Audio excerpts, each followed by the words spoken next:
Saudara, hari ini tim peneliti Kejaksaan Tinggi Jawa Barat memastikan berkas Peggy belum lengkap dan akan mengembalikannya ke penyidik Polda Jawa Barat. Lantas bagaimana peluang pembuktian polisi terkait dengan penetapan status tersangka Peggy dan peluang Peggy bebas dari status sebagai tersangka?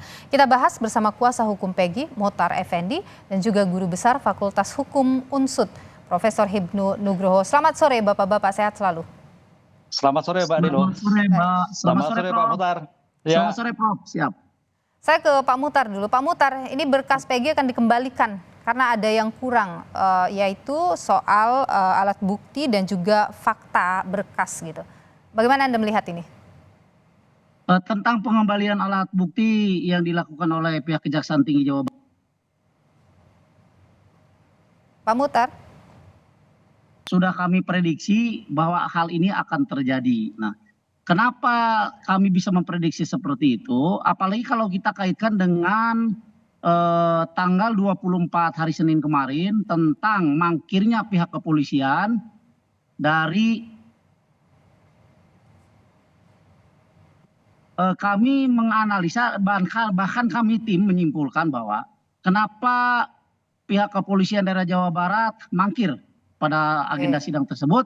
Nah, yang pertama pihak kepolisian daerah Jawa Barat ya, untuk mempersangkakan, menangkap dan menahan klien kami itu sungguh sangat lemah. Pihak kepolisian daerah Jawa Barat tidak mempunyai dasar yang kuat, dan dasar mereka mempersangkakan klien kami itu hanya dari daftar DPO saja, yang mana data-data di daftar DPO itu sungguh sangat jauh antara yang didaftarkan DPO dengan kenyataan tentang atau realnya tentang klien kami Peggy Setiawan. Contoh, di daftar DPO itu dituliskan bahwa Peggy alias Peron itu beralamat di Banjarwangun, Kecamatan Mundu. Sementara klien kami Peggy Setiawan atau PS beralamat di Kepompongan, Kecamatan Talun. Kemudian dari ciri-ciri fisik, Peggy alias Peron itu tinggi 160, rambut keriting, kulit hitam, katakanlah begitu ya.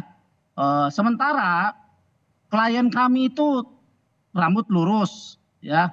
Kemudian kalau tinggi badan saya pikir karena orang Indonesia itu rata-rata 160 lah. Tapi paling tidak ciri-ciri dari rambut pun sangat jauh. Nah, kemudian yang kedua, kenapa kepolisian daerah Jawa Barat mangkir dari persidangan? Yang tadi yang saya sampaikan bahwa berkas ini sebetulnya belum lengkap. Ada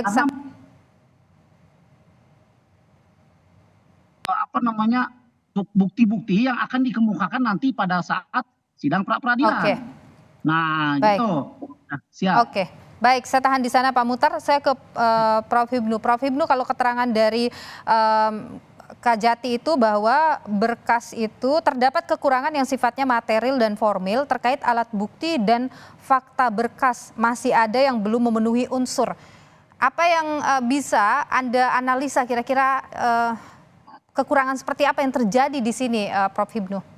Ya, gini Mbak, dalam hukum acara pidana kita ini ada namanya asas diferensiasi fungsional. Diferensiasi fungsional itu pemisahan antara penyidik dan penuntut umum. Nah, kerangka inilah yang sekarang sebagai bentuk pra penuntutan untuk mengkoordinasikan. Sekarang pertanyaannya, kenapa Kajati Jawa Barat membalikan? Karena memang setelah dibawa oleh penuntut umum, syarat formil dan syarat material. Syarat formil itu adalah mengenai identitas, Mbak. Tadi betul, Peggy itu Peggy siapa? Namanya siapa? Alamatnya di mana? Umurnya berapa? Kan gitu. Anaknya siapa? Itu. Material adalah mengenai bukti. Buktinya bagaimana terhadap yang ada. Itulah yang akan dikembalikan. Karena apa? Penuntut umum lah yang akan membuat suatu format surat dakwaan, suatu cerita yang utuh. Baik subjek orangnya maupun objek perkaranya. Sehingga jangan sampai jalur pikiran itu melompat.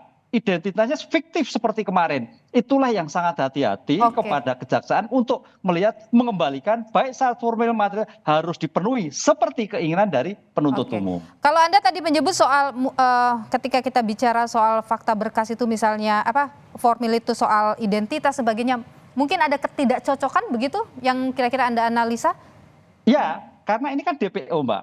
Pertanyaannya DPO itu kan karena DPO pada waktu itu kan fiktif. Lah sekarang ketemu, kan gitu Mbak. Lah DPO fiktif yang sekarang ketemu itu Peggy itu seperti apa? Alamatnya di mana? Tadi penasihat hukum alamatnya berbeda-beda, kan gitu kan. Kemudian umurnya juga demikian juga. Sekolahnya di mana? Itu mengenai syarat formil itu identitas. Karena DPO-nya. Lah syarat materialnya terkait dengan pembunuhan, posisinya ada di mana yang bersangkutan? Kalau memang ada di Cirebon, ada di sebelah mana? Perannya apa? Ini yang harus kita lihat karena dalam perkara ini kan perkara penyertaan, Mbak. Sehingga posisi sebagai PG itu sebagai pelaku, sebagai penyerta atau turut serta.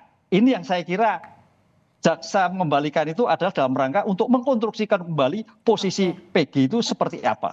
Oke, Pak Muhtar, kira-kira bukti formil dan material apa yang dipunya oleh tim kuasa hukum ini untuk kemudian nanti bisa menang di pra-peradilan? Bukti formil dan material yang kami punya itu sungguh sangat memadai dan lengkap menurut kami. Tapi alangkah eloknya nanti kalau kami buka saja di sidang pra-peradilan. Ya karena mohon maaf, ini kita menghadapi pihak penyidik kepolisian daerah Jawa Barat yang notabene pemberkasannya belum lengkap. Jadi saya pikir sangat tidak elok buat kami untuk membuka apa sih sebetulnya bukti formil dan material yang kami punyai, kan begitu. Jadi kita nanti buka saja di pengadilan. Mereka punya apa? Mereka punya apa? Baru kita bantah gitu. Kuasa hukum melihat ada peluang di sini bahwa ini akan bisa dimenangkan. Besar peluangnya. Insya Allah kami sangat meyakini bahwa kami akan memenangkan persidangan pra-peradilan ini. Karena seperti yang tadi saya sampaikan di awal ya. Pertama kerangka hukum yang mereka buat juga sangat, kalau saya bilang terlalu ekstrim lah, kalau saya bilang acak-acakan ya, sangat lemah lah begitu ya. Kemudian yang kedua juga mereka juga tentu saja memerlukan bukti-bukti yang lebih banyak, lebih akurat kan itu untuk memenangkan pra-peradilan kan gitu. Tapi Pak Muhtar begini, kan sekarang lagi P19 ini berkasnya di Kajati. Apakah itu juga jadi salah satu celah di mana kemudian kuasa hukum merasa ini akan bisa memenangkan pra-peradilannya? Salah satunya memang demikian, Mbak. Salah satunya memang demikian. Karena apa? Karena jauh-jauh hari saya sudah sampaikan, walaupun berkasnya sudah dilimpahkan ke kejaksaan, belum tentu berkas itu dinilai lengkap dan sempurna oleh pihak kejaksaan. Karena kejaksaan harus memeriksa kembali kan itu. Nah, terbukti hari ini ada informasi bahwa berkas yang dilimpahkan oleh pihak penyidik kepolisian daerah Jawa Barat itu dikembalikan oleh pihak kejaksaan. Artinya berkas itu belum lengkap. Nah, salah satu kelengkapan daripada pemberkasan adalah adanya bukti secara formil dan material. Gitu. Oke, baik. Pak Prof. Hibnu, kalau Anda melihat ya, ketika ini sudah P19 tentu kan harus diperbaiki. Ini harus bagaimana ini polisi untuk kemudian membuat nanti berkasnya benar-benar lengkap begitu, tidak ada lagi pertanyaan dari kejaksaan? Ya, sebagai ruang komunikasi antara penyidik dan penuntut umum dalam rangka mempertahankan di persidangan, penyidik wajib mengikuti petunjuk arahan yang dilakukan oleh kejaksaan. Karena nantilah akan dilakukan. Seandainya nanti penyidik kok belum bisa melengkapi, yang akan dikembalikan. Dikembalikan sampai kapan? Ya sampai penuntut umum menerima berkas yang seperti yang diinginkan, utuh. Syarat formilnya juga utuh, syarat materialnya utuh. Sehingga siap dibuat sebagai bentuk surat dakwaan di persidangan. Itu ada batas waktunya kah Pak, Prof? Ya, dalam hal ini tidak ada batas waktunya. Tapi batas waktunya adalah penahanan. Jadi penahanan ini akan bekerja sehingga seandainya nanti penyidik belum cukup melengkapi sedangkan penahanan di Polda sudah habis, maka PG harus dikeluarkan demi hukum. Pernah tidak Prof, sepengetahuan Anda ada kasus yang kemudian berhenti di situ begitu? Ya, Pak, banyak Mbak. Karena inilah yang perlu dilakukan karena perkara itu tidak mampu untuk dipersidangkan. Banyak. Sehingga kalau dipaksakan, ya seperti kemarin nantinya. Itulah hati-hatinya sekarang dalam konteks criminal justice system, kuncinya jaksa sebagai asas dominus litis pemegang perkara harus betul-betul sebagai filter.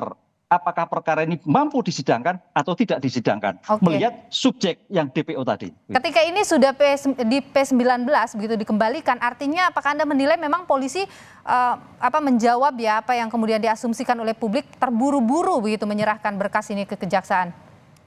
Ya, penyidik kan fungsinya mengumpulkan barang bukti, keterangan saksi dan sebagainya. Ya tidak terburu-buru, tapi sekarang ini sebagai asas cepat diserahkan. Karena jangan sampai juga tidak diserahkan, ini suatu yang sangat keliru. Sehingga dengan diserahkan pada penuntut umum sekarang diperbaiki, itu suatu langkah bagus. Artinya kesempatan penyidik untuk memperbaiki seperti keinginan petunjuk kejaksaan sehingga mampu disiapkan di sidang di persidangan. Oke, baik. Terima kasih Profesor Hibnu, Guru Besar dari Unsud, dan juga Muhtar Effendi, Kuasa Hukum dari Peggy Setiawan, sudah berbagi pandangan di Kompas Petang.